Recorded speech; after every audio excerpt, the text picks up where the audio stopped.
Welcome to Australian. What's it? What is? I knew something was going to go wrong. Welcome to Australian reptiles. Australian reptile Q&A. God, I always mess up the start. G'day, lads. Evening all. Hey, how's it going? Oh, sorry, I just hit a real blank there because I'm so nervous. I don't know. I really need to work on the nerves. So it's good to see you guys. For the people that haven't watched the show before, we've got it's myself, Manish Bornman. It's Brent Smith on the top right side, David Evans on the left bottom side, and Joe Ball on the bottom right. And thank you for tuning in tonight. I know it really wasn't short notice, but it's the first official show for the year, and we hope it's a good one. I think there's a lot of information to share. It's a very general discussion tonight, just for anybody that's starting with reptiles in the Australian hobby. And we've got a list. I've got a little list of. I'll give you guys a chance to talk now. I think we'll just we'll get into it shortly. With Joe's PC, with Joe's internet dropping out, and Brent always amazes me that he manages to sit down just like 10 seconds out and is ready to go. So I can't waste the time. That was 8 minutes I saw flash up for that intro. When I can do a lot in 8 minutes. I'll go and spray all them hatches. I won't have to do it later. Yeah, so it looks so far. It looks like the stream's going all right, except for my slip of my dysfunctional mouth at the start there with the introductions.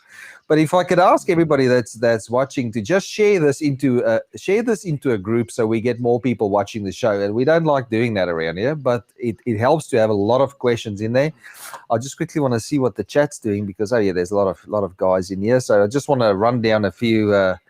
So chip in any. You guys can chip in at any time if you have something to say. But because my mouth will just keep running now for the next 10 minutes until I settle in. But I'll go through a few. There's a few people, a few of the regulars here. Marty, David Sands, g'day mate.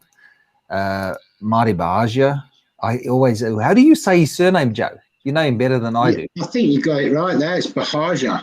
It's not a guttural G. It's just a Bahagia, like rolls off the tongue. There we go. Just two parts to it. Bahagia.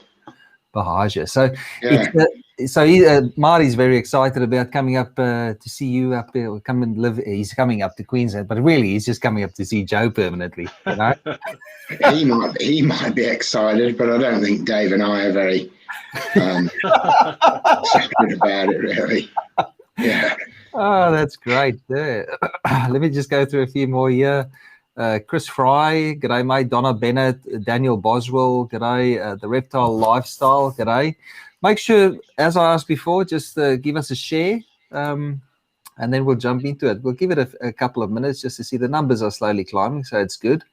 Any news from you guys, Brent? What's been happening at KHP Reptiles?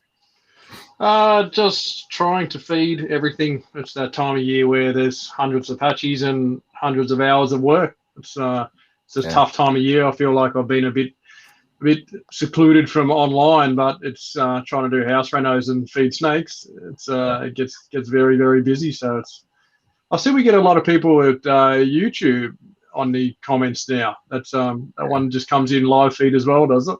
Yeah. Oh, yeah. I do, as I said earlier as well, you can go onto YouTube, onto the Reptile News' YouTube channel. Yep. And KHP Reptiles has got a YouTube channel as well, so find us there. And as we progress with this show, I'll add Joe and David's YouTube channel as well. We'll see if we can figure out a way how to connect you guys without. I know it's always a funny thing giving people any type of admin over a page because anything could go wrong, So we'll try and figure that out so we can share the stream around a little bit better. Wal Roberts, hello, yes. Colin, here we go. Colin Ray, g'day, mate. Yeah, a few of the usuals tuning in. So between the lot of us, and there's a few guys on in the chat as well that can help out with answers and questions. And really, as I said earlier, this show is really really, when I had the idea last year of putting you guys together on a team to do these shows, we'll try and swap it out. You know, there's a few other guys that have that are interested in doing this show as well, just to keep it fresh. And then you know, it's always good to get many different angles on certain things. You know, reptile keeping sort of it has a sort of very general recipe where if you follow certain rules, there's a lot of ways to work around those general rules to keep these animals. I mean, they're very tolerant. They're very keeper error tolerant. I've always found reptiles. I don't know. What do you think, David? Is well, have you found reptiles to be a little bit can handle it if you make this stuff up every now and then? Yeah, definitely. They, you know, especially once you get a bit of experience. I know some people are very sort of particular about temperatures and things like that. You know, sort of it has to be at 32 degrees or whatever. Yeah. But, you know, after a while, you can just tell that if the snake's constantly at the front of the tub, then it's too hot. If it's constantly at the back of the tub on the heat, then it's too cold. Yeah. So if you notice the animal constantly moving from cool to hot, then, you know, the temperature's right, so that it can sort of thermoregulate itself. And it's just experience, I guess. And, you know, they can go a long time without feeding, so you don't really need to stress. You know, people worry very easily about them, but as long as they've got a bit of condition on them, they can go a long time, sort of before you need to, you know, go into panic stations about anything. Yeah. And yourself, Joe, how do you have any thoughts on resilience? You know, with reptiles, with error keeper. Well, what's your thoughts on that, mate? The first thing that sprung to mind when you said that was that good reptiles are resistant, but as we touched on before we went live, if you've got poor quality animals, they don't stand quite so many mistakes. But yeah, to sort of tie that in with what Dave just said, you know, good reptiles and a simple thought process are the key. And reptiles are pretty resilient if you've got those two ingredients to hand. Very good point. I forgot that's actually one of the bigger points that you made is you know, if the animal is in a state of good health, then they can be, for certain, you know, not overly extended periods, you know, but in like a week or two, you know, you can sort of go with a little bit of. I've seen some, and on top of that, though, I've seen some terribly neglected collections as well, and the animals seem to be fine, you know. So I don't recommend people, you know, we treat our pets with the necessary respect, and you know, we try and offer them as much. We try and provide them with the type of care that we would like to be cared with. I think that's the point at the end of the day. But I don't like, you know, I think they're tolerant, and if they're in a good state of health, you know, anything that's a little bit weak or compromised, I don't think you wouldn't push your luck with them keeping wise. So we'll jump in. We'll start. We don't want to go on too long. It's busy. It's very busy tonight. It's quite, you know, there's quite a few people watching. So what I'll do is I've got a list of questions. I've already discussed it with you guys. I'll pop the question up there. And when you're a prospective reptile keeper, when you've got you know, you're ready, you've got your, you know, we'll start right at the start and we'll quickly work. I think there's 11 questions. We'll try and answer them as thoroughly as we can. And then we'll take it from there, and I'll give you each of you a little bit of a gap to tell us what you think and give us your opinion on the whole matter. So the first question that I get is, what species can I own? What species can I own? And I'll let Brent start off with that. I think that's important to research what you can own before you go out trying to buy things. You know, people are often messaging saying, I want a green tree python, and no idea that it's in New South Wales anyway. It's class 2 animal. You need to do some research about what you can own and what's sensible to own too. You know, like I think in Melbourne you can own a lace monitor on a standard license, which I think is insane. You know, there's certain animals I think that are a little more dangerous and need a bit more experience. So I think researching what you are allowed to own based on your licensing is the first step. There is a species list you can get in New South Wales. You can download the the PDF file of all the species, and it'll give you a breakdown of R1 to R5 of what you can and can't own. So doing a bit of research first helps a lot. Okay, David, your thoughts on what species can I own? Well, in Queensland in the past, it's just been pretty much open slather, other than venomous stuff. Yeah.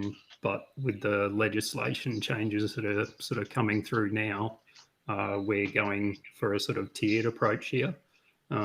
So level 1 is all your sort of basic carpets, Antaresia, small monitors, all that sort of stuff. And then level 2 is your sort of bigger monitors, your larger snakes, all the sort of more advanced or, do pose a bit more sort of risk to the keepers.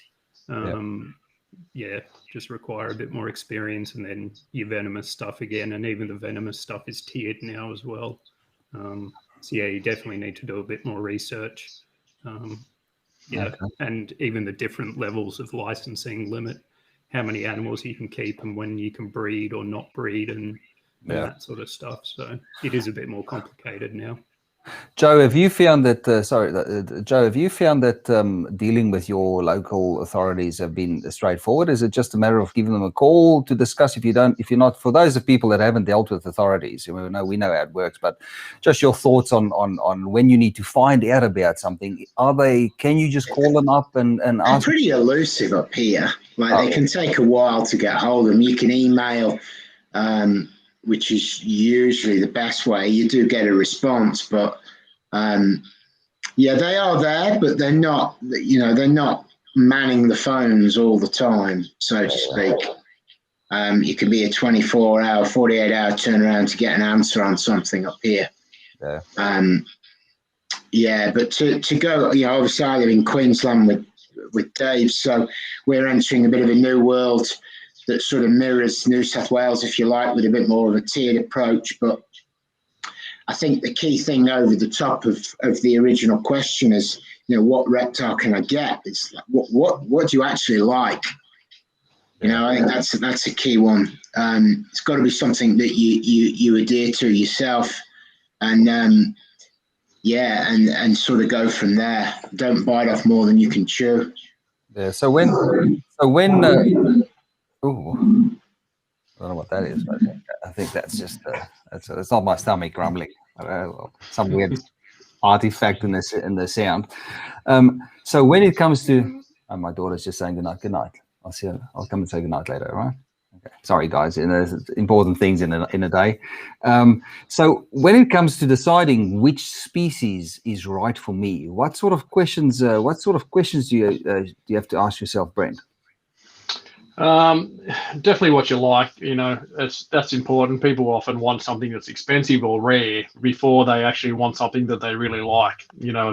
This is an animal that's going to live for 20 years. You need to find something that you can give it a good, healthy life for a long time. It's as much as people can sell reptiles and move stuff on. Really get what you want to work with, and be sensible. Like going out and buying a olive python that's going to grow to 3 meters long, and you're not confident feeding a snake, it's going to get pretty messy pretty quickly. So find something that you love, find something you want to work with, and just don't go nuts. People seem to buy one snake and they've bought 17 snakes 3 weeks later.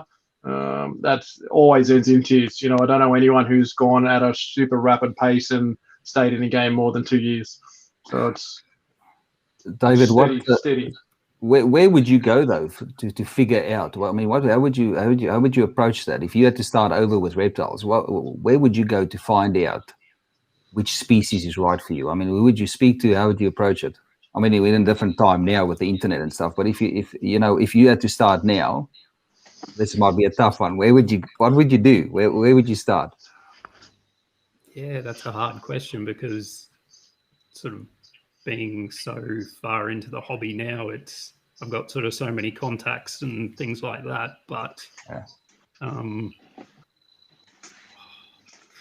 especially with the changes in the pet shops up here, it's going to be a very different story for people starting in the hobby now. They're going to get sort of visual access and advice from pet shops and more choice from pet shops moving forward. Whereas in the past, the only thing you ever saw in pet shops was Antaresia, which, you know, generally from a pet shop would have had, you know, 10 feeds, and they're still snappy little things, and you know, quite easy to put off a new keeper. Even though they're small, they've got a lot of attitude when they're that young. And most people that talk to me, especially new keepers, they always want something calm, and especially it might be adults that want an animal for their children.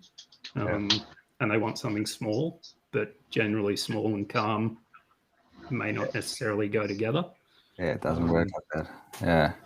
So, Joe, where would you go? Where would you? I mean, we all have been part of groups. I mean, we all have. You know, you've got a big blue tongue group, and I'm sure it's got to be Facebook, hasn't it? You know, I mean, I think we're all in a point in time where we're always looking for the downside of social media. I think that's where we are as a society at the moment. Sort of picking holes in Facebook and so on and so forth. But I think really, if you turn that around and look at some of the things that it does bring an instant platform to be able to get certain questions answered and find,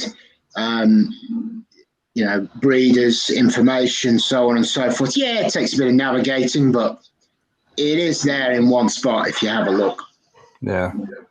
I guess that is. I mean, it depends on if you get into a quality group. Though. I mean, anybody can have but you just have to ask around. You know, I think it's a matter of everything needs navigating, though. Like, that's life. You know, you have to navigate stuff to find what you want. You know, you can't.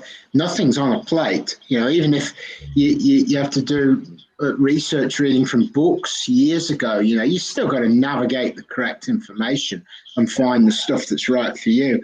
Social media is just the same. Yeah, there's a lot of it's different, but still requires persistence and navigation, doesn't it? And I found that keepers that have been spoon fed are far less effective keepers down the line if they can't troubleshoot situations that they find themselves in with the reptiles. You know, if they kept told how to do it, there's no growth. You know, I think I think that's what I was getting at. You know, you've got to be persistent and look at a few different places for your information, and just go from there. So, Brent, you mentioned that. Sorry, David, go. I think you can also, sort of in that navigation process, choose who to buy from. You know, like Joe's page has been around for how long and got so many people following it and liking it. So even if you're new to keeping blue tongues, you can see that his page is, you know, nobody's going to have been in the game as long as him and have a good reputation. Yeah. So if you want a blue tongue, go to him. And even if Joe doesn't have it, he could point you in the right direction, and you're going to get that sort of customer support afterwards, rather than just necessarily buying off some random for your first animal. Not saying that some random can't give you a good animal, but maybe for that first animal, just buy off someone that has a reputation and you know is going to be reliable. Yeah, I guess it as well. The longer you've been in an industry, the more that reflects on your trustworthiness as a reptile, as a breeder. You know, so guys don't seem to last. If people do the wrong thing by people that's starting with reptiles, or any just reptile buyers, they don't seem to last long in the industry. So that's exactly what you said. You know, you sort of go and look at a page like Joe's, and you go back and you just scroll back through the years that he's been around, and you can. I mean, it's a testimony. It's a living testimony of his history in the game. Same with you, Dave. Your page has been around as well, and even Brent as well. You know, Brent's a little bit newer in the reptile show, but you can still go back years and years and see this guy's around, and it's literally just the way you receive a new customer as well. You know, the original. As long as you put, you know, that's a whole different topic. The way to approach somebody. You want to buy a snake or a lizard. But that's a rabbit hole that we can leave for another time. But I guess, you know, if we're talking about the Facebook as a platform to find reptiles, then that's a very good indication that somebody's reputable and that somebody's been in the industry for. And you can just look at the quality of the animals as well. The animals speak for themselves. So I think anybody, any more thoughts, or can we jump to the next question? I think you just got to talk to people, as much as like anything, not just snakes, anything. Talk to people, put a plan together, and think a little bit long term of just buying everything that you want right now. So think about what species you want to work with, what morphs you want to work with. If you just want to be a hobbyist and have a few nice snakes, pick the pretty ones that you like and keep them. If you want to breed stuff, start to buy the things that you think that you might want to breed and have a plan of, I want to make this thing, so I need to buy these genetics to get there. So yeah. Just a little bit of planning early, can save a lot of hassle down the track.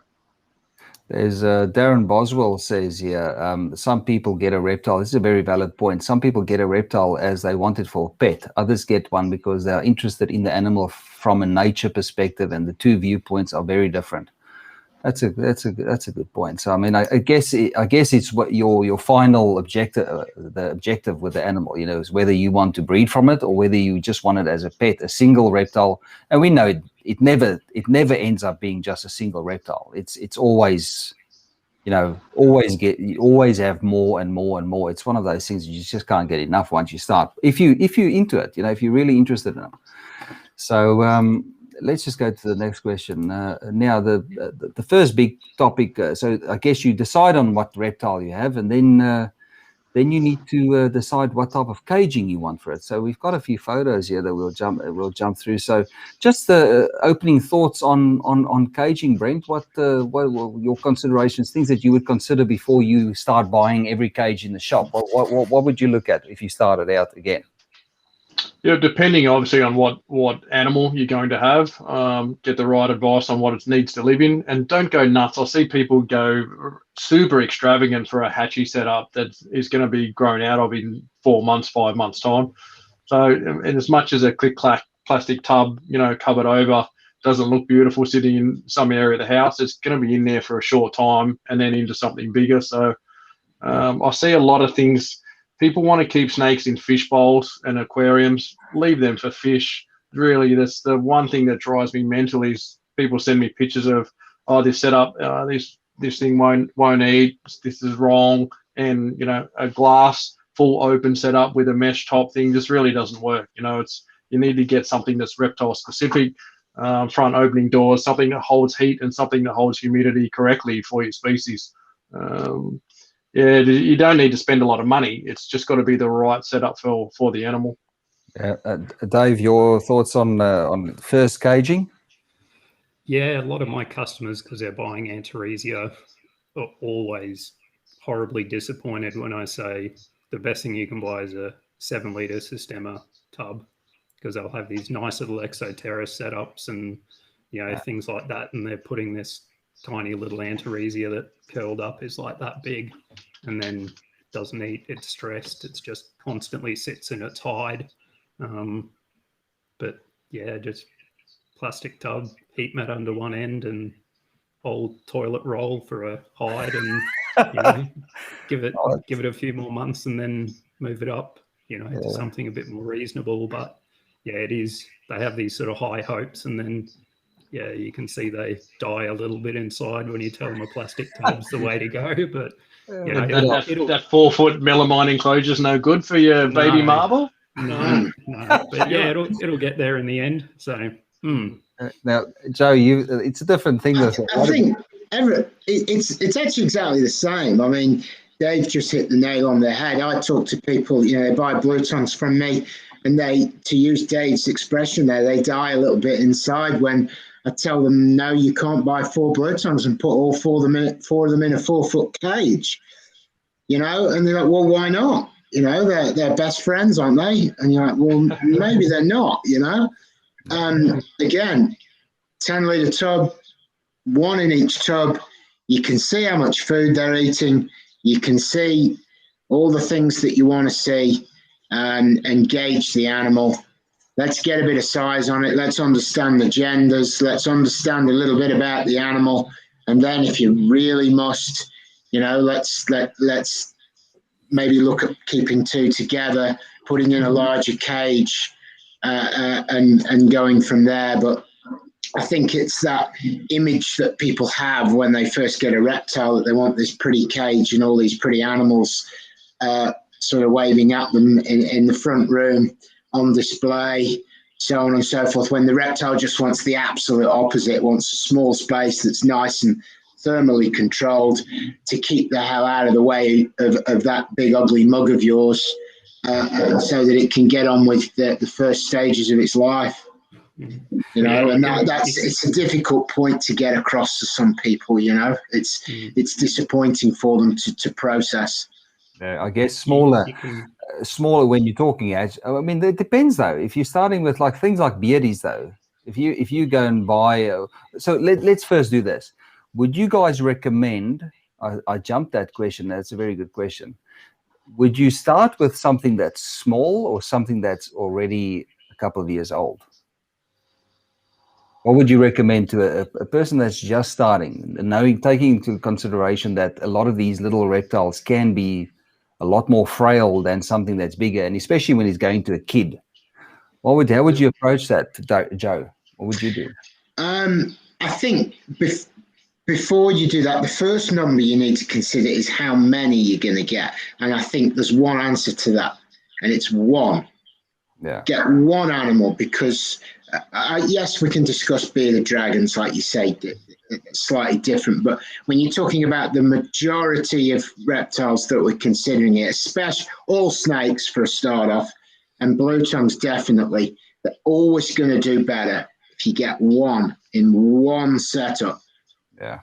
Then let's look at age. Yeah, sure, it'd be better to look at something that's 4 or 5 months old for an absolute noob. Yeah. But yeah, the biggest one for me is just one. You know, how many people do you get, Brent, Dave, that think they can just buy some snakes and keep them in 2 or 3 in a cage together? You know. Yeah, definitely. I mean, everyone wants a hatchet. You know, it seems like the thing that everyone says, I want a baby snake and start, and it's the worst possible start for a new keeper is a brand new snake. You know, if they've got little idea with feeding, buying something that's 9 or 12 months old, already eats fantastic.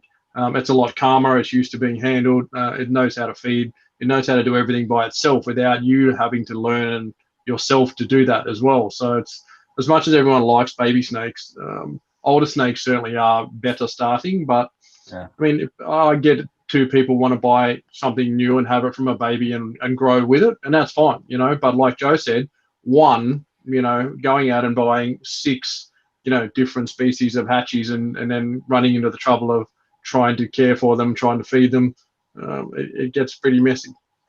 I just want to quickly show a photo of a very basic. So this is how I used to set up blue tongues at that shop that I was involved in a few years ago. So this is, I just want to see that. So this is, I could be wrong here. So this was large. This was because we kept a whole bunch of blue tongues in there. But I think that sort of ticks all the marks for a very basic. What would you think, Joe? A basic blue tongue setup with the hide on the left-hand side. Yeah, that's pretty good. Bowl of food, and then the piece of slate tile is really over that was there was a little halogen light that warmed up that clock during the day on a timer switch. You know, so that's what you're looking at, a basic setup. You could even go, you know, what I found with and Joe would know more. But what I found with blue tongues, like a substrate like that, you know, it sort of does take out some of the smell of their feces when they have a defecate in the day, you know. So that's just something. That's just a quick photo. So you've got a little bowl for food, water, a little hide, and I mean I can't stress. So we'll get to that question a little bit later. I can't stress the importance of sufficient hiding places for reptiles. You know, especially if you've got large cages like Dave said before. You know, you shove a little tiny python into a large cage, and suddenly that snake just doesn't know what to do with itself. You know, it's stressing out, and it's just waiting for a bird. Like in the wild, they just wouldn't survive in a big open space where there's no place to hide. So if you have a look at like the hatchie rack behind Brent, essentially that whole tub for a snake is a hide. Yeah. It's pretty much dark, secluded the whole way through. Let me just go. I'll get a photo. So, I mean, we'll get to. So, caging comes. Well, let's talk about that. Cages versus racking. You know, I mean, we're talking about. You see, start with one reptile. So, when you have one animal, it's a lot more straightforward than multiple animals. But what Dave's saying is that let me just find a picture, because I've got a photo of one of your racks here. And you can just talk us through why this rack is better than, you know, because they're really individual, like multiple individual little containers for snakes. So tell us about what you were just starting to discuss that rack. So just give us a so that's all Antaresia. So that's the same as Brent's, the Vision Hatchie rack, and they're just the really skinny tubs, because ants need even less room than carpets. And I just run a couple of layers of newspaper in there and a small water bowl, and they just love it. They're always just curled up between the sheets of newspaper, and you don't often see them sort of exploring very much unless you go in there at sort of late at night, and they just happy little snakes in there. So even to get moved from that to a 7-litre Systema tub is, quite a shock to the system in terms of space.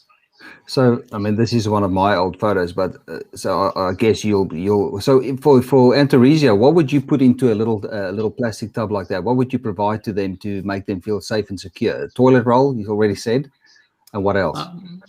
Once they get to that sort of size, I'd either put them on some of the chipsy bedding or just more newspaper. If they're on chipsy bedding, I'll often just get like a sheet of newspaper and just fold it up a couple of times. And then they can either just get under it or go in between the sort of sheets of newspaper. So then they can thermoregulate on the hot end as well.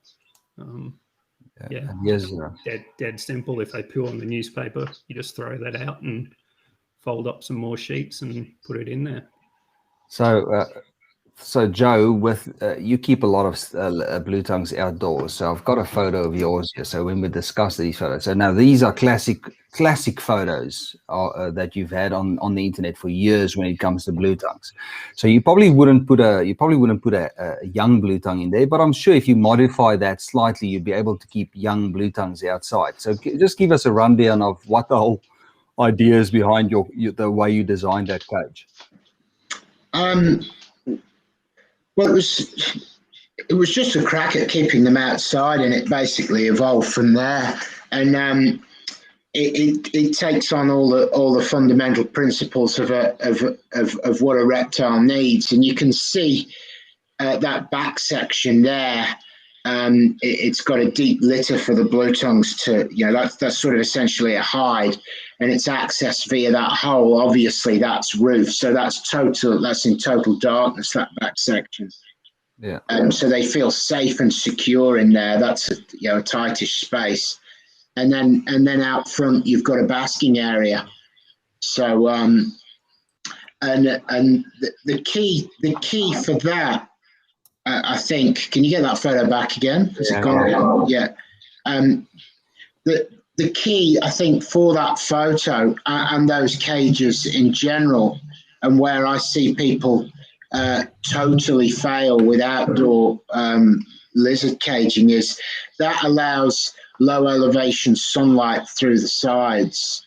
I constantly see these birdie branded planter tubs, which maybe get a little bit of sun at sort of from 12:20 to 12:35 on once a day. But you need that low elevation sunlight to be able to get in there, especially in the winter, because as we know, the sun does sit a lot lower in the sky during winter. Yeah. And again, as you move on, you've got to account for your extremes. And whilst that open sides accounts for low elevation sunlight in winter, you also need protection from high elevation extreme sun in the summer. So it's one thing making a box for those animals outside, but you also need some kind of sort of cover for them like that. That's how I do it. But basically, there is no one-stop shop. You can't. What's going to work in the middle of winter is not going to work in the middle of summer. So, and that they're set up for deluge of rain. So, you've got a few things to consider when you're putting them outside. You've got days that reach high 30s, and then you've also got nights that reach single digits. So you've got to be pretty thoughtful to get it right outside. Anyway, just with the oh my goodness, with the cloth that you put over there. What is the idea behind the shade cloth that you put over there? What's the setup there? When is that? Is that summer, winter? Yeah, it can be both. I mean, the other photo was the way they're angled is if you get deluge of rain, then it's just going to run off the front. And obviously on a hot day, that's high 30s. That's typically taken on a red hot day, that photo, as you can see, it's pretty bright. Those tarpaulins are raised from the cage. So the sun is going to reflect off that off the surface of those tarps, and you're actually going to experience real shade temperatures underneath that. If you catch what I mean. So obviously if you take those tarps off, that's high elevation sunlight, you're going to get cooked lizards. I guess have you found that slight air movement over, or does it cause the air to be slightly cooler underneath that tarp, or if there's air movement, or haven't you the air tends to blow underneath it because it creates cool air underneath it, like you say, so you get more air movement because you're creating cooler pockets and hotter pockets above it. You get sort of a breeze effect, and the tarps sort of move up and down a bit, which helps to. Let me. I just want to stick up a photo of the cages himself. You sent me the schematics of how you put that. Yeah. So I'm sure you. I mean, you've posted these online quite a few times. And like you say, they're old photos, and quite a few people have successfully mimicked that design. Look, it's not rocket science. It's a rabbit hutch essentially, but it's modified for lizards. And it does work. But I still see people using those planter tubs that don't allow any sun in from, so it's good to revisit that, because that's those exact enclosures.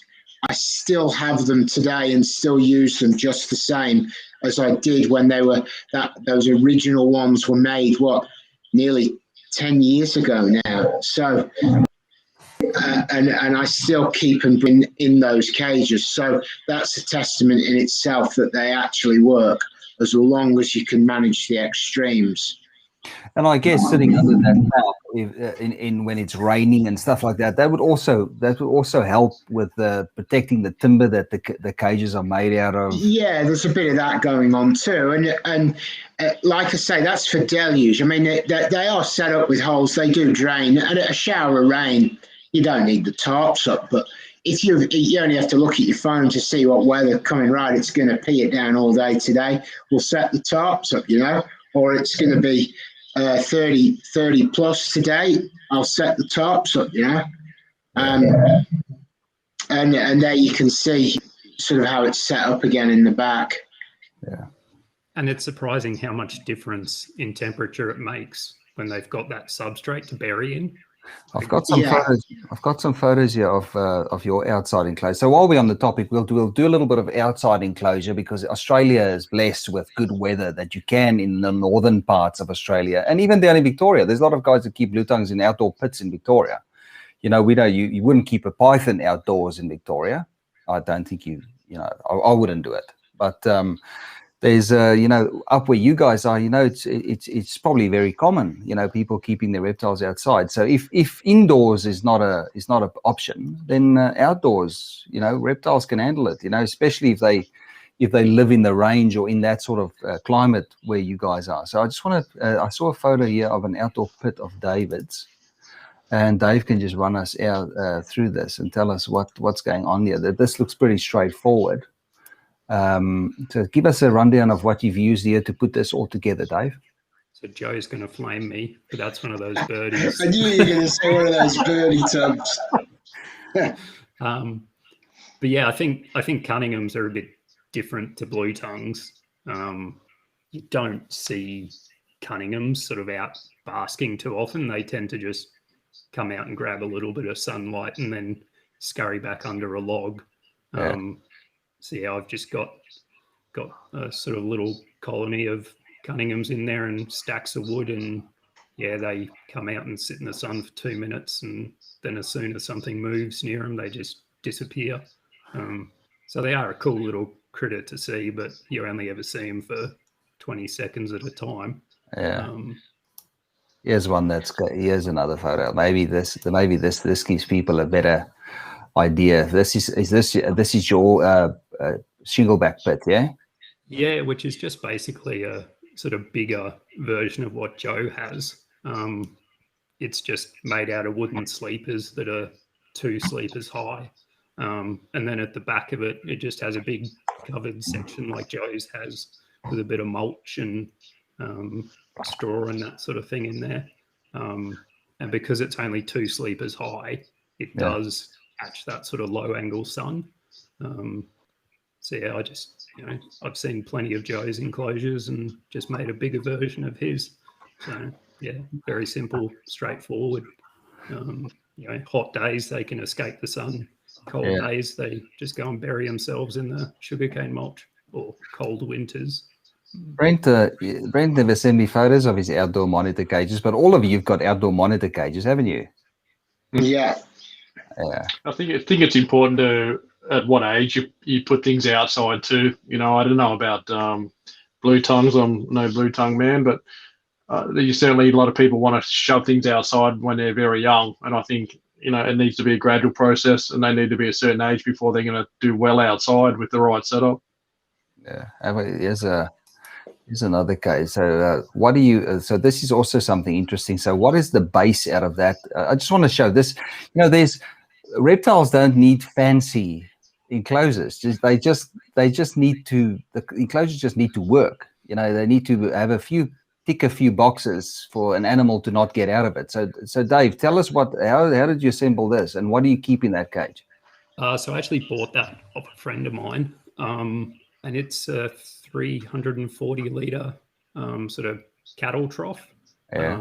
With just a round base, and then a sort of welded metal frame with the 2.5 mil mouse mesh on it. And I just grabbed a couple of hollow logs and branches and had my rusty monitors out there for a little while.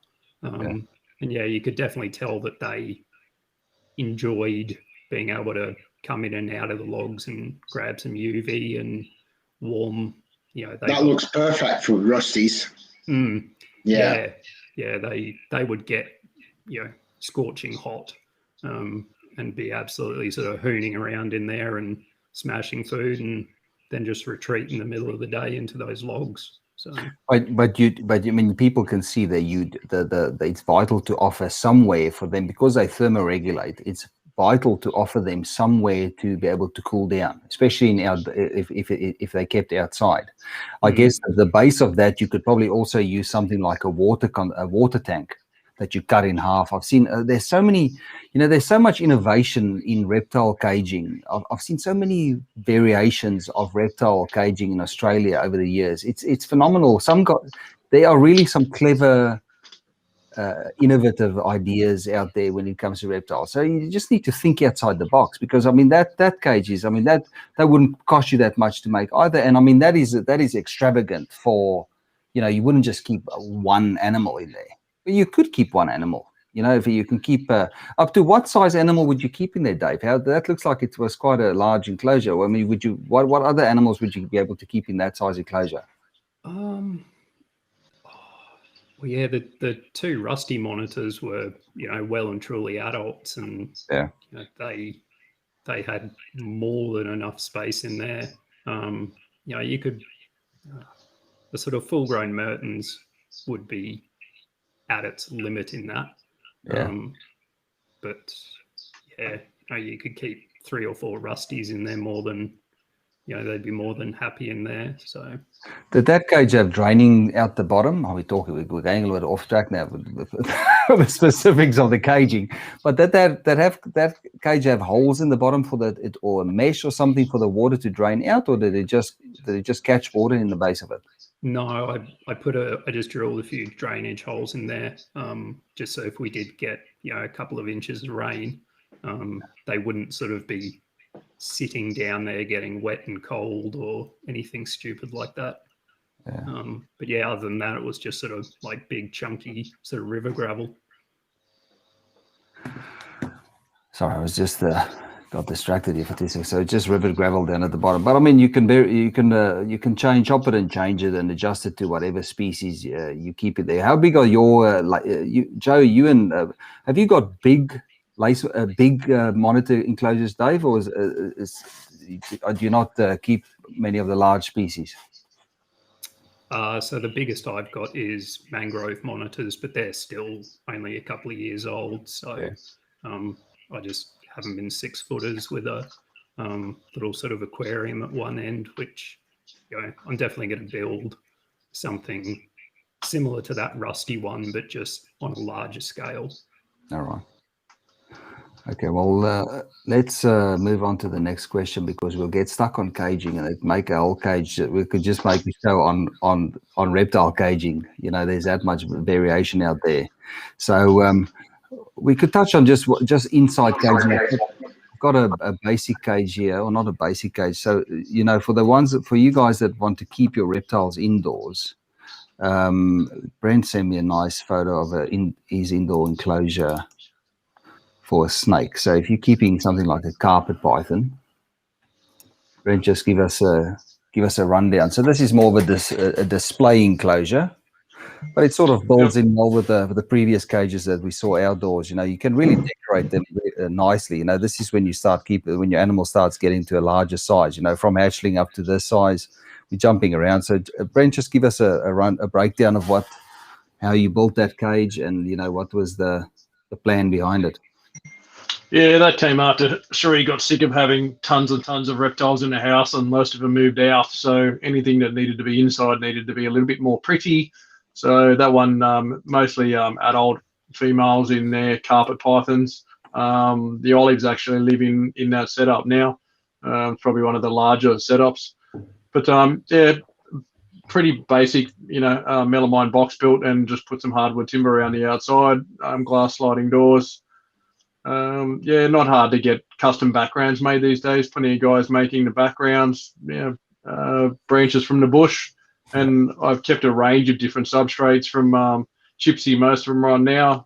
That was critter crumble back in those days. I found that stuff good, but dries everything out. You've got to sort of keep humidity up to it fairly often. Yeah. Yeah, but just depends on the species, really. I mean, they're sort of 6 foot long, I think, those things. So they suit adult sort of size things, no problem. And then, of course, you got the other side of the coin. You've got you've got your full size caging, and then you've got your large racking that you can keep snakes in as well. And the majority of guys that I've spoken to that keep large snakes, people are coming around to the ideas now. This is if you have a lot of animals. I think there's only so much space that you can take up with large melamine or wooden cages inside your house. And then the majority of guys that start getting over, there's a tipping point where space becomes an issue. Then you start keeping reptiles in racks. So Brent, just give us a little rundown for the people that haven't seen snake racking before. Give us a rundown of what these racks are and how they work. Yep, that's the Vision brand racks, which currently, a lot of people are saying hard to get in Australia at the moment. They've been around a long time, so there's certainly many in the country. Certainly, I didn't buy all them at once. So it was a stage of, buying racks over years and years as expanding out. And there's another room, basically the same as that, full of Vision stuff as well. So Vision works fantastic. I love the Vision product. People whinge about it's dust collecting and hard to clean. Well, it's plastic. You can roll it outside and gurney it. And I've gurneyed stuff with heat cord still in it. That white rack's probably one of the last melamine racks I still have. That one that I built back in the early days. But yeah, once you get to that stage where you've got to have, certainly over 100 animals, I suppose, it's very hard to have everything in enclosures. For a long time, I had banks of bigger enclosures. I kept all the females in, tried to keep all the males in tubs, but eventually you run out of space. So a lot of stuff goes into tubs for ease of cleaning. Very, very easy to clean. Everything on paper, very fast to clean, and the animals are kept clean all the time. It's with enclosures, you spot clean a lot, but they're never perfectly clean, which is not a bad thing. But in a tub, they are spotless, clean every week, and they are rarely in a bad state. I think a lot of people, especially with the big python racks, they think that you shouldn't be keeping big snakes in those python racks. Yeah. But I think until you actually see the size of those tubs, you're making a sort of false judgment there. Yeah. Because they are a huge tub. Yep. And like you said before, you'll see them use that tub, temperature up the back corner where the heat is, down the front, cruising around the tub. Ideally, I'd love to have everything in a 6-foot enclosure, 2 foot high with something to climb on, but it's just impossible with when we've got a couple of hundred animals. You can't have a couple of hundred enclosures. Yeah. So let's move on to the next question. We can have a show just about caging one night. I think that could maybe be a topic to discuss. I've got hundreds of photos of caging and setups from across the world, because I collect pictures of cages and stuff, because you never know. You sometimes want to look back at something that you saw, and then you suddenly don't know where you saw the photo or whatever. You want to try and replicate something. So a quick question, just so the third question is, what type of heating does it need? I think one of the most important things with reptiles are that they are thermoregulators and that they need thermal gradients. And I think a lot of people don't understand the concept of thermoregulation when it comes with animals, and how to provide a thermal gradient in their cages. I think it's like what you said earlier, Dave, with the hatchlings. When you keep them for long enough, you can see when it's not warm enough, or when it's too warm, especially in racks. Joe, and then we've got the difference with top heat or bottom heat. What have you found with what do you think is the best? This is going to be just this is going to be opinion based, but what do you think is the best type of heat, top or bottom heat, to supply to reptiles? What do they prefer? What have you experienced with your animals that you kept? Well, all my blue tongues, all the inside blue tongues anyway, it's all belly heat, which comes through racks. Yeah. And I find blue tongues do better in racks than they do in enclosures. But again, that's another story. So yeah, for blue tongues, being a terrestrial animal, I think it only makes sense that belly heat is essential. Even a basking, yes, it's going to get heat from the sun, but it's also going to find a warm spot, a warm rock that's going to hold that heat. So they do actually, contrary to what people think, they would actually get belly heat in the wild too. So yeah, for me personally, with my blueies, my indoor blueies, they all get belly heat. Yeah, and that works for me. Yeah. Dave, in your experience, what do you think they prefer? I provide pretty much all belly heat for all of my adult stuff, and even the hatchies that are in the vision racks. I think I just run heat cord under tile. I think it's the cheapest and most sort of effective way of heating an animal. I originally bought a couple of enclosures that had that that flexi strip or whatever it's called. Under, I think it's heat tape. Under a sheet of glass. You like that stuff simply because you have to sort of wire it all up yourself. Just heat cord under a tile. It's brilliant for them. the couple of times I have had green tree pythons, I've given them heat from the top using a heat panel, because they're just going to sit on a branch. They're not really going to sit on a shelf like that. Yeah, all of my Bell's tubs in racks are heat cored underneath. It's just, the cheapest and most efficient way to heat an animal, I think. I've just got a few photos here that I can quickly pick up here. So it's important to supply. So we'll just touch on beardies, because I think beardies are a good starter. I don't think they're as good as a blue tongue as a starter animal, because they're a little bit more. You need to offer them a little bit more in the way of UV. Although it depends on how you want to keep them. You know, you can keep blue tongues with UV lights if you feel that you need to use UV lights. But for dragons, you know, I always felt that you need to provide a hotspot that's almost that's about the same size as their snout to vent size. If you can provide them with a hotspot about that size, snakes, I think, if you can provide them with a hotspot that at least gives them a part of their body, they'll circulate the blood through their body and warm themselves up during the day. You know, but with especially with dragons, you know, you need to make sure you warm it up. And inside a cage, I've just got a photo here. So inside a cage, to how you provide thermal gradients, I think we need to talk about thermal gradients, because I think that's important for people to understand what thermal gradients are. So this was some of my earlier bearded dragon setups, and that was about 1.5 meters high and about 1200 wide. And what I provided them was, two separate hotspots down at the bottom. There's a slate tile with a heating with a halogen bulb over it, and then higher up they could run up the ramps and go and sit up at the top there. That gave them another. So they had different parts of the cage that they could go to warm themselves up and to cool themselves down. So I think the important thing is to understand is that you have to be able to provide. Your cage can never be an overheated cage. Could never give your animal the opportunity to cool down. I think that's a very important principle to have. So you need to provide. It needs to be the heating needs to be proportional to the cage size, and it needs to be in the right ratio so they can move away from that heat. And there needs to be ventilation as well. Not too much ventilation. You know, it's a fine line. And I'm just rambling now, so apologies. But I'm sure you guys are on the same page when it comes to that stuff. You know, you need to have to.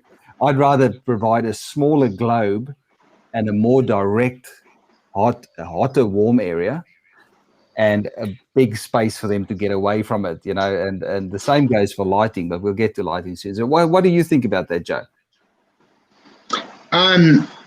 Or did I cover it? I think you covered it. Yeah, and I think it's. I always find it a difficult one, because I to articulate properly, because I do a lot of what Dave described earlier. I suppose as I've gotten longer in the tooth, I'm very good at reading whether or not my reptile is warm enough just by looking at it. But to me, it's about actually understanding the temperatures outside a little bit too, you know. When does an animal come out and bask? First thing in the morning. You know, you need some heat at that point, and give it a break from the heat.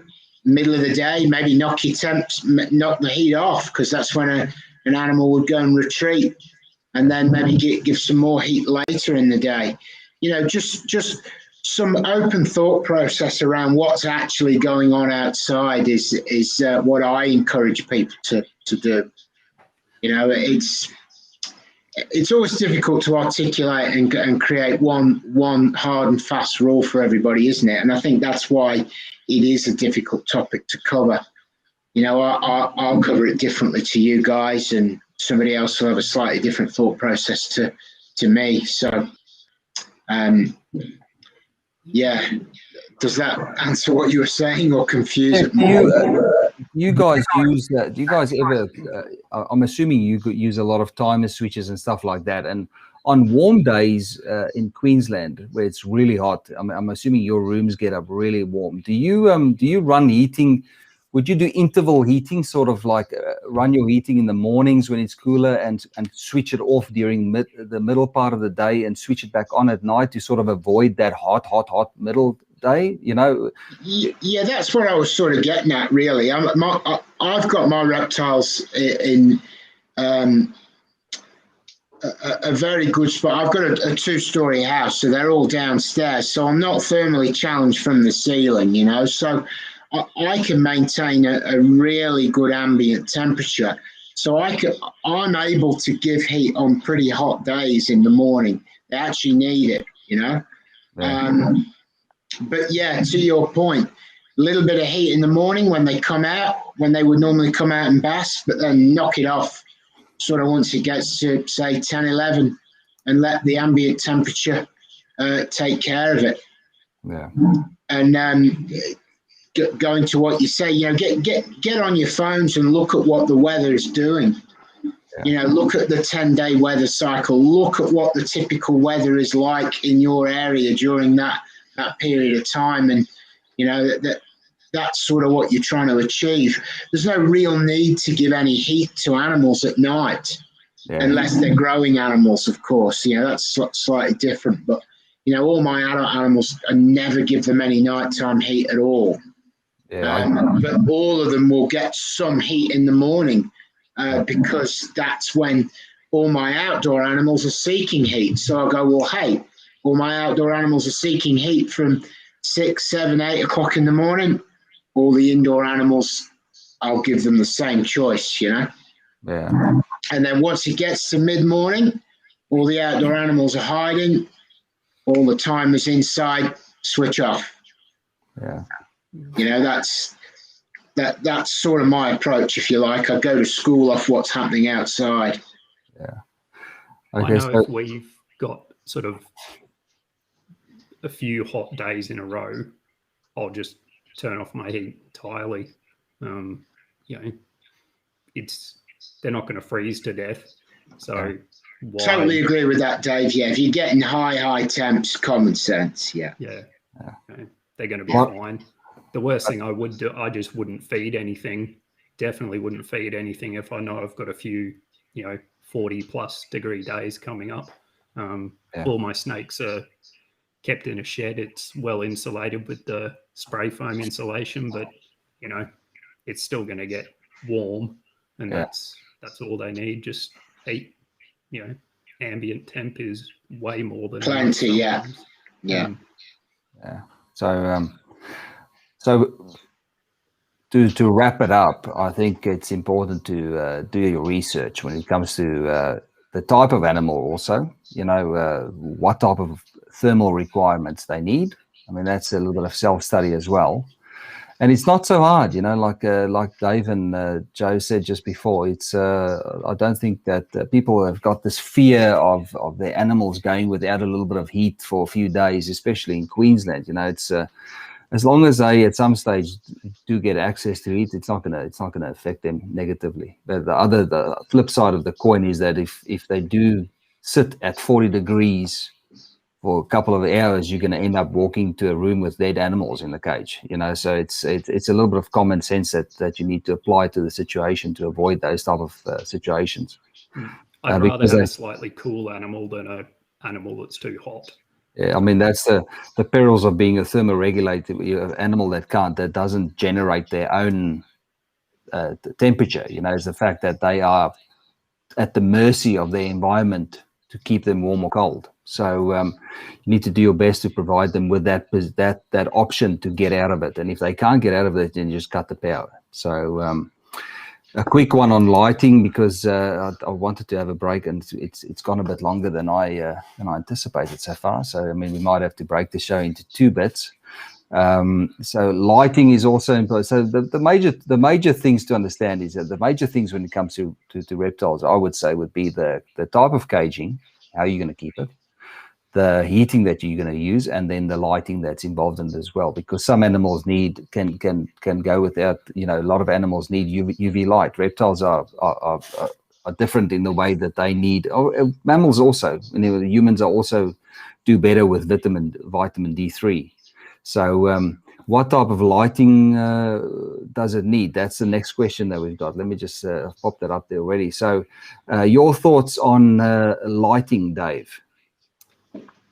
or the only lighting I provide is for my small monitors. Just UV for them. There's always been a bit of a running debate, I think, which may have died down a bit recently about whether snakes need UV or not. But I personally haven't felt the need for it and don't provide it for any of my pythons other than the couple that are kept outside. So that's Joe? Short and simple answer. Pretty much all of my reptiles get a spell outside. I'd be lying if I said all of them went outside, but even my pythons, I'll grab all the females, half a dozen, 2 lots of half a dozen. I've got an aviary that's two aviaries that are 3 by 3 meters, and I'll put 5 or 6 females in each aviary and give them a couple of months in that, so they get some UV. I don't know that the debate whether they do or don't need it. I don't see that it can do them any harm, and because I can, I do. But historically, I've also bred snakes without giving them UV. But fortunate, because I have some big aviaries, I put all my snakes outside for a period of the year, and the same with all my blue tongues. That with keeping all my blueies in racks, they also get a period of time outside. I've sort of learnt over the years to think that all reptiles do need UV, but I don't know to how big an extent some of them do, and some of them get away without doing it. It's a hard topic to come down with a black and white rule. Do you any specific? I don't know why I'm breaking up like that. Is there any specific type of light? If so, what type of UV? I guess the question is, what type of UV have you tried over the course of the time that you've kept reptiles? I mean, you get mercury vapor bulbs, you get the T8 fluorescent tubes, and now you get the T5, the thinner but higher output fluorescent tubes. What have you tried over the years, Joe? I've tried a few of those bits and pieces, and I think that the behaviour of an animal, as soon as you get that T5 kit, for instance, I had some yakka skinks in a cage that just had a normal plug-in, and I installed one of those, and I just sat and watched them for a couple of hours, and the behaviour totally changed. That I don't fully understand the frequencies of UV and how it works, so on and so forth. But you definitely saw a change in the animal, how it sort of flocked to that light and seemed to be more active underneath it, and its movement around the cage changed too. So watching that is part of why I've started to believe that all reptiles do need some kind of UV. It's like you said, mammals need it, and so do we. So, yes, a bearded dragon needs UV in abundance, but why shouldn't a snake have a little bit of time outside? And when I saw that, and I've seen how certain animals react under the exposure of UV, it's sort of I've changed my thinking a little. It does seem to be there does seem to be a movement at the moment with the especially overseas. It seems to, even locally, you see a lot more people prefer using the naturalistic enclosures, and there's a lot more thinking around like you said, the need for UV lighting for reptiles in general. Like we've learned a lot over the last 5 years. There's really been a curve, a learning curve when it comes to UV lighting and reptile keeping, and that connection that there is between well-being with reptiles and well-being, with them being kept under UV light. I mean, I tried the T8s. I remember starting with the T8, the thick fluorescence, and then I also started keeping with the T5s. Maybe, I mean, when was I doing all the beardies? Just when before it was a common thing to have available, I tried the T8s, the T5 high output tubes, And I could definitely see the dragons also behave differently. Although under the high output tubes, you do have to provide them with an area where they can get away from the UV. It's the same as with the temperature. A lot of people don't realize that UV light, they can get burnt under UV light as well, just like we can. They're a little bit more resistant. But you can't just keep you give people stick a UV light in the cage and they just don't give that animal anywhere to hide from the light. And then they wonder why the things go blind and stuff, So it's a little bit of, we get back to common sense again. But the same sort of rules apply to them as what it does to us.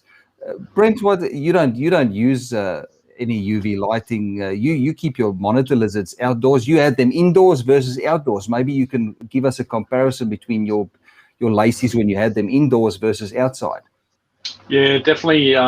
Certain monitors, definitely UV requirements. Most of the pythons I've never kept with UV. Saying that, I can certainly see the benefits of it. You look at animals that are, exposed to UV or kept outside some of the times, or naturally in the wild. Bredli, the red coloration is far better than what we see in captive animals, and that's, I think, due to the UV. They're outside getting UV every day in limited amounts and when they need it.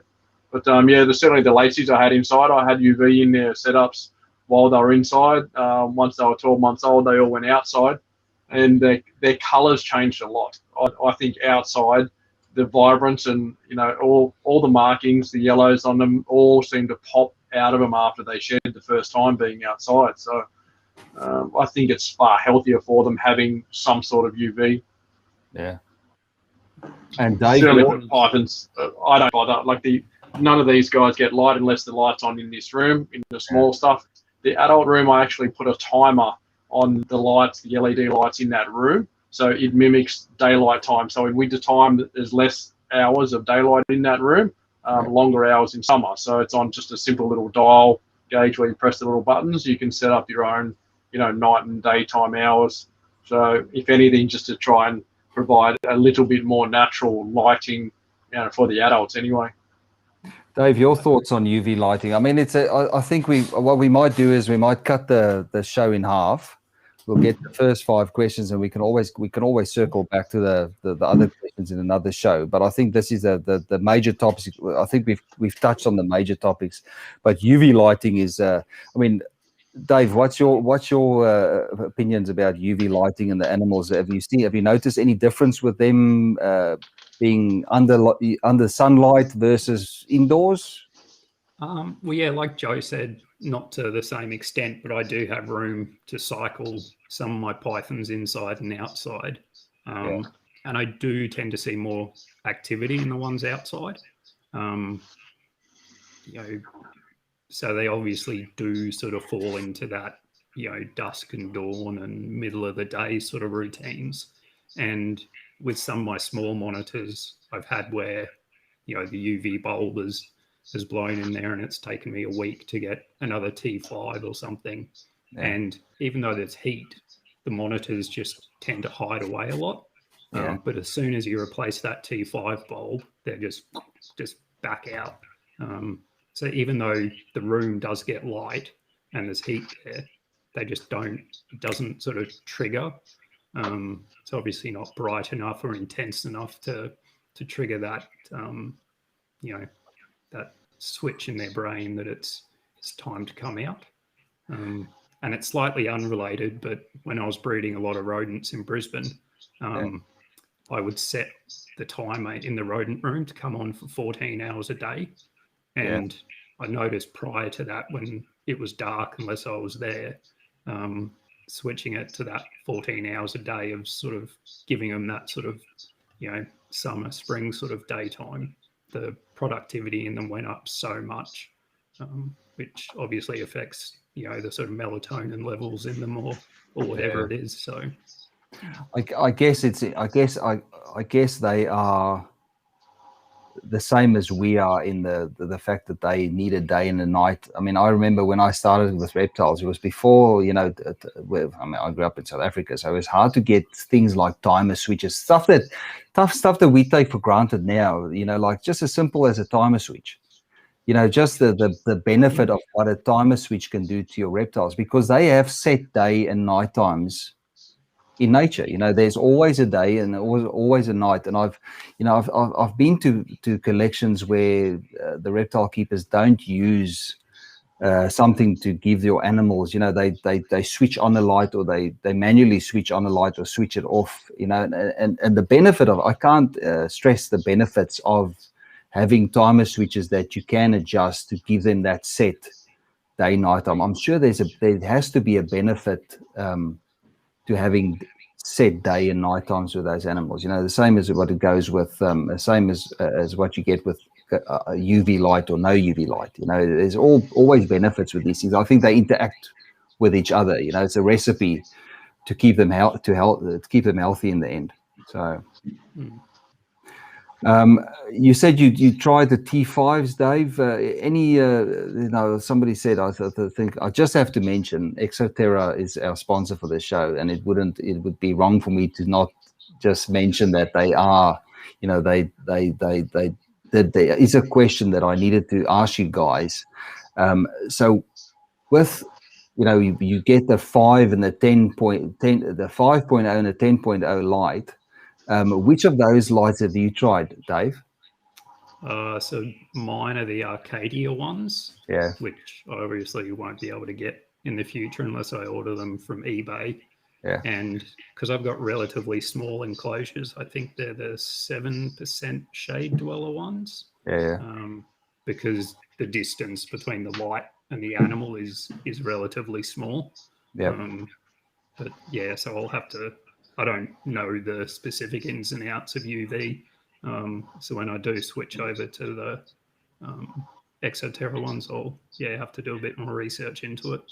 Yeah, they are great. The little T5 light, it's great. It was a great results on the T5 lights. So I think what we could do is we could. I just wanted to check if there's anybody that's got that time of the night where we'll a couple. If you've got a couple of questions, please make it. Needs to be related to what we discussed tonight. So if you've got any questions, I just want to go through here to a few of the comments that we've had here. So thermostats, and just one more question. Just this question: thermostats or no thermostats? Do you guys use thermostats? I know, Brent, you do. Dave, always. Yeah. Yep. I've always used my preferred ones are the Habitat ones. Yeah. I have tried microclimate in the past, and this is just my personal experience. But I've had a few issues with them, and I think in the last maybe 13, 14 years, I think I've had 2 Habitat pulse proportional ones fail. And they're just brilliant. I think that's pretty much all I ever use now. So do you use no thermostats on the monitor stuff though? That's just sort of touch the hotspot, and that's good enough. They are low maintenance when it comes to heat, as long as you give them lots of that, and they can, they can handle that stuff. Joe, do you use thermostats on your? I think thermostats are also. It's important. Thermostats, a temperature controlling device, is definitely one of the tools that any reptile keeper has to have. Do you use thermostats? Yeah, I do. I do use quite a lot of thermostats on all my Python cages, but on my blue tongue racks, I don't. I just have those on timers. I give them morning heat and a little bit of late afternoon heat, and I find that works well. Yeah, because I've had those, but I've had those racks for so long, and I know exactly how hot they get and how much time to give them. So, to somebody that didn't know that information, you need a thermostat on them.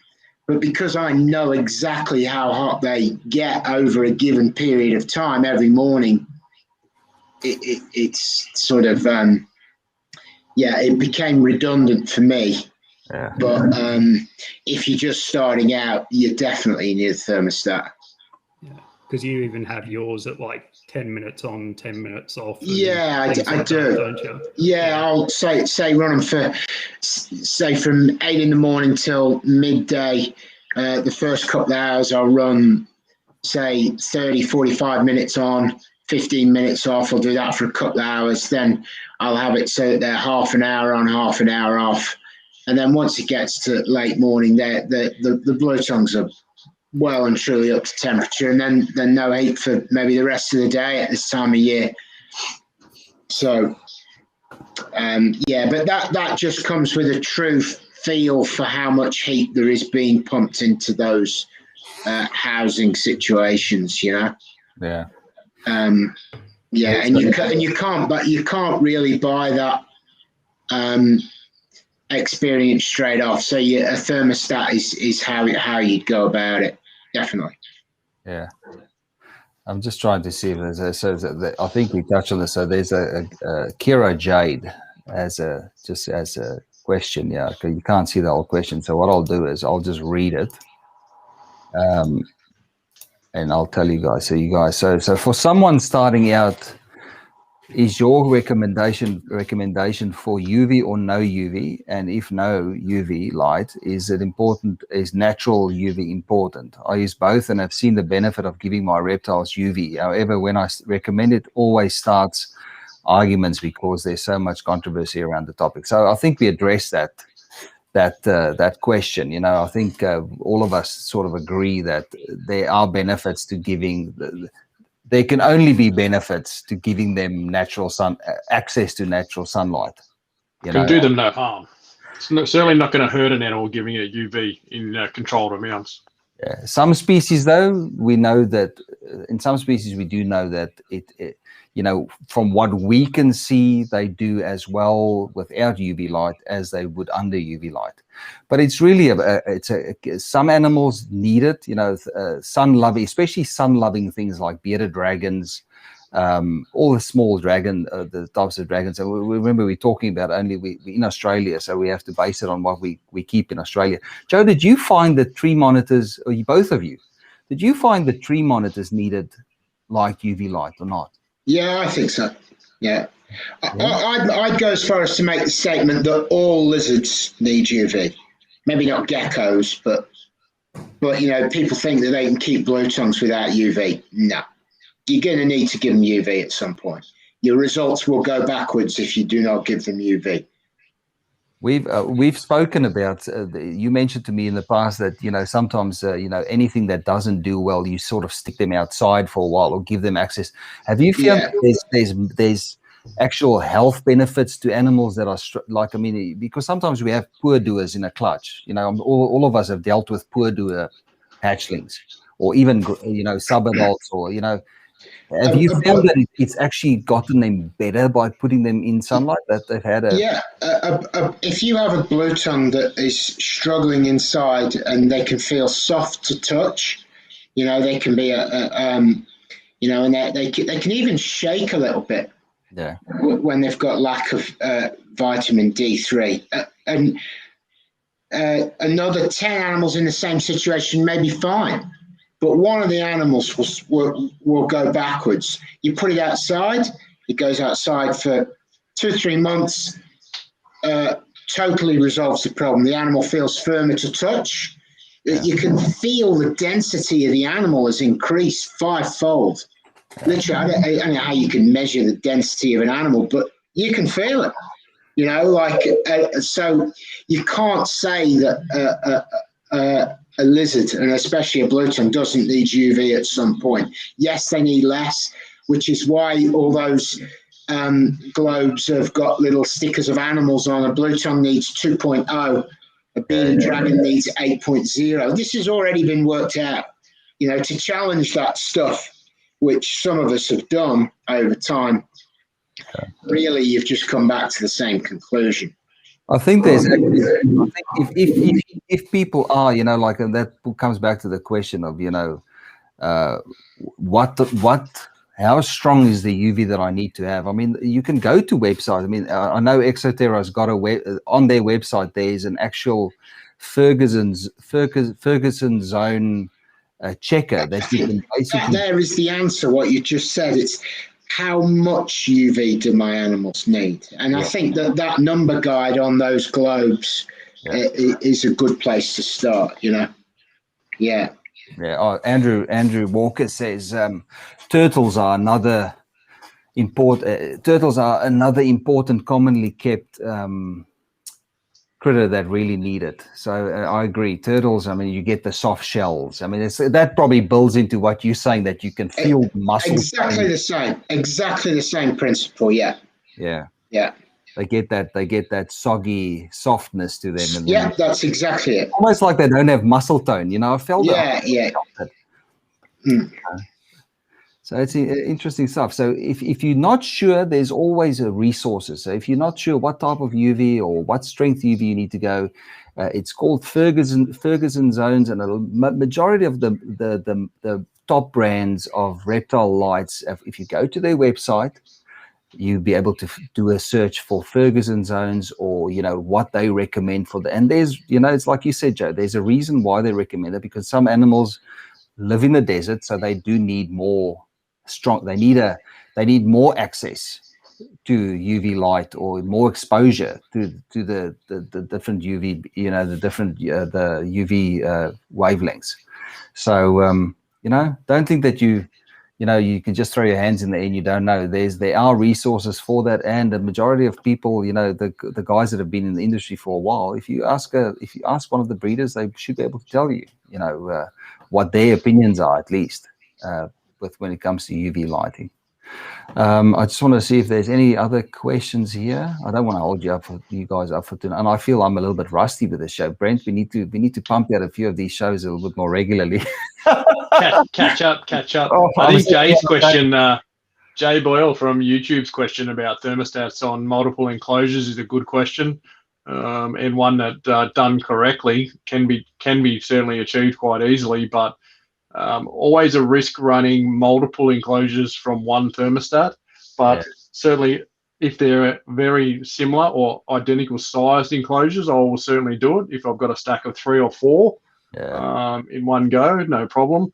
But very importantly, I put the probe sort of in the middle of the stack, and I will often run a higher wattage globe or heating source in the very bottom one, because the bottom one on concrete or closer to the ground is always going to be the coolest. So it might have 100-watt heat source in the bottom one, and then 75 is going upwards, because it's just going to radiate heat further up. But it's always a risk of running, if you've got 4 enclosures running off one thermostat, providing it's still under the maximum the thermostat can handle, you risk that it fails. You've got 4 going cold. If it cooks, turns everything flat out on heat, you've got 4 enclosures that are going to be extremely hot if you don't catch it in time. So, I mean, it always is less risk to have one thermostat per animal. But again, when you're talking racks, you've got, have one thermostat that runs each of these racks. But, that one fails, you lose a whole rack. It's a big loss. Same with your enclosures. If you have one, you would lose one animal. If you, have one running a stack, you potentially lose whatever's in that stack. Yeah, I agree. That's one of those things you learn when you start having banks of enclosures. There's a definite temperature gradient from the bottom to the top. Yep. And, as you said, I found that in Victoria, let's just specify, in Victoria, it's about a degree, depending on what wattage globes you have. It's usually about a degree in between cages that they vary. The way I used to keep it. I mean, I don't want to generalize that. That's just something that I picked up over the years, that when I used to keep animals in banks of melamine enclosures. The same goes for racks, though. The bottom level on racks are always a lot colder than the top levels. Yep. With my Vision racks, I run 2 thermostats. One that runs the bottom half, and then ones that run the top half. Yeah. And I might have sort of multiple racks run off the thermostats, but it's still in the same level. Yeah, because especially during winter here, it does get pretty chilly. So yeah, those bottom tubs will be an awful lot colder than the top ones. Here's a good tip from Michelle Rumbler. She does say, be careful running globes where if a globe breaks where the probe is, you could end up with a disaster. I've seen guys lose banks full of snakes just because the cage where the probe was sitting in the bank the globe went on that and then just overheated everything else because it couldn't, there was no heat source to warm the probe. So I guess that's a risk that you take as well, That's why you should never put a heating device in there that can get that warm that it would cook the animal in there. That's why I'd rather put something smaller and have a far more directed source of, directed hotspot. And when the globe goes, no matter how hot the globe gets, it's not going to overcook it's not going to cook. That's what I'm saying. It needs to be proportional to the size of the cage. Rather have a smaller globe in a big cage than have a big globe in a small cage, because it's going to be, be an hour and that animal's cooked in that cage. Needs somewhere to escape. Yeah. Those heat cords under the tile that I use, they only really heat the tile. They don't heat much of the air in the enclosure. Yeah. So even if like the thermostat failed, the snakes have still got plenty of, space to get away from that heat, because it's only this big in a 4-foot enclosure. Yeah. There's a good question here, and I don't want to get this answer wrong. Unless one of you can tell me. So somebody asked me, and I always just interpret. So Steve Hampton asked, "What does this might be? This is a catch. This is a tough one, because I don't know the exact answer. To me, that's always been just an indication of what the type of radiation is out of a light. But I don't want to give somebody the wrong. I should know this. I suppose, Manish, to maybe cover that, you don't necessarily need to have the technical right information around it, but what it does mean is it's around the density and amount of UV. So, and it basically correlates that 2.0 would be useful for an animal that doesn't need so much UV, whereas 10.0 would be something that you'd use, say, for dragon species. So in layman terms, it's amount and density of UV. I'm sure that isn't technically the correct answer, though. But I think in Steve's case there, I think if you're picking that up on the shelf, you're thinking, well, what does 2 and what does 10 mean? 2 is less and 10 is more. So the species that needs more, you're going to lean more towards the 10, and 2 is for the species that needs less. And the pictures which I referred to earlier, you'll find the picture of a blue tongue on a 2.0 tube, and you'll find the picture of a bearded dragon on the 10.0 tube.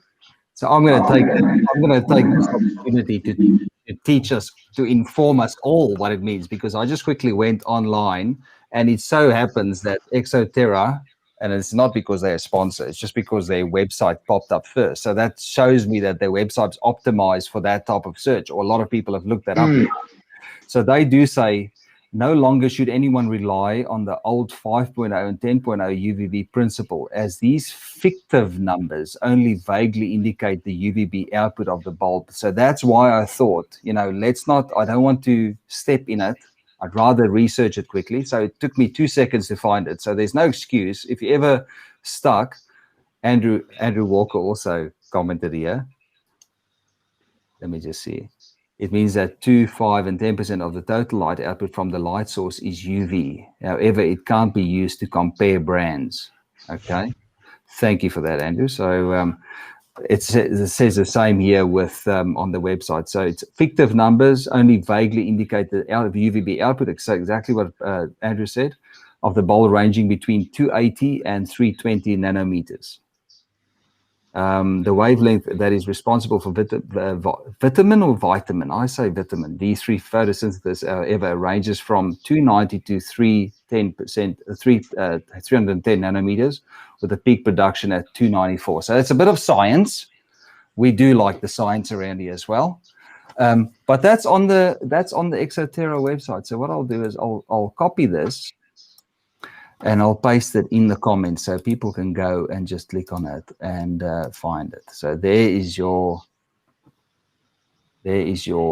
information that you guys can find out. So that explains a little bit about UV lighting, and that clears it up for me as well, because I always thought that it was fancy marketing, 2.05. I just always knew that for bearded dragons a 10.0 globe was far better than a 5.0, so I'm assuming that if it's a percentage of the total light output of the globe, then I think that makes sense, especially for them occurring in the deserts. So question from Faye. She just joined the party just then. He's Who's really the hurt other my guy? feelings there. Who's that other bloke? I'm a nobody. Faye, that's because for years you never had your face on Facebook. Yeah, I remember you having that picture in the ski mask for about 10 years that no one ever knew what your face was, Was it a ski mask or was it a wetsuit? I think it was a wetsuit. A gimp mask. Yeah, no, it was to stop you getting stung by irukandji jellyfish. Ah, there we go. There's a normal explanation for that. But it's the funniest thing. I never knew what Dave looked like. And then I was like, it was in the good old days when there was politics in the reptile, there's still politics in the reptile industry. And then I held those conferences, Joe, that one where you came and did the talk on the beer. And I'm standing there at the bar and I'm, getting another beer, and I turn around and there's this guy standing in front of me and he's like, "Hi, I'm David Evans." And I'm like, "Oh, hi, Dave. I didn't even know you were coming down to the conference." He was that's the first time I knew what you looked like, because you had your ski mask on the whole time.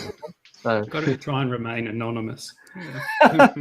So to answer your question, Faye, that's David Evans, So I think Clear Mountain himself.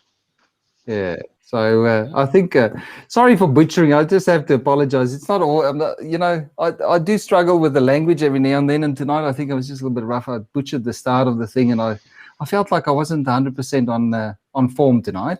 So apologies, lads. I hope you don't judge me too harshly after the show. I think we touched at least on some of the important stuff that we wanted to cover tonight.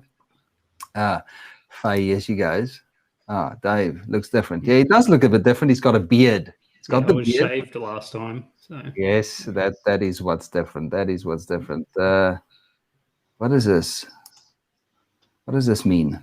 Replying to Chris Fry. Okay. Is he a TISM fan? Okay, so it must be a little private conversation that's happening in the chat here. So I just wanted to thank you guys. Sorry for stumbling and falling like a child on the live stream. I should be better at this. Thanks for your input. I really appreciate that you guys gave us some of your valuable time. I know David, or somebody did ask earlier, how's the studying going, Dave? Are you still coping with all the copious amount of information that you have to put into, or where are you standing with your rocket science at the moment? It's on uni break at the moment, so it goes back in a couple of weeks. So giving the brain a rest. So. I don't know how you do it, but all you guys are so busy with it. Like all of you have got, Joe's got all these parrots and all these birds and dogs and things. Full-time animal keep. Dave's got all these animals as well on the farm. Brent's got his business going. I have my own. So, but you guys all still get around to doing all the stuff that you need to do. So, I don't know where that fit in, and I'm just rambling now. It's time to. Time to call this an end to this show. So I just wanted to say thank you for everybody that joined in tonight, and in the chat. We didn't get to do too much of the questions in the chat, but maybe it's something we can cover next time. But I'm sure there'd be a little bit of tidbits of information there that can help you sort out your first reptile that you bring home. And remember, we first Sunday of every month, we're going to try and do it. And we'll try and shuffle the guys around to have new faces for every show. And we'll get to part 2 of the questions that we only got to around 5. I did anticipate that we'll only get about halfway through before we run out of time. But thanks a lot, guys. Thanks for joining in. And have a good weekend, or have a good solid week, and we'll see you guys next month. Awesome. Thanks, guys. Cheers. Thanks, everybody. See ya. All right. Thanks a lot, guys. We'll see you guys next time. Thank you. Good night.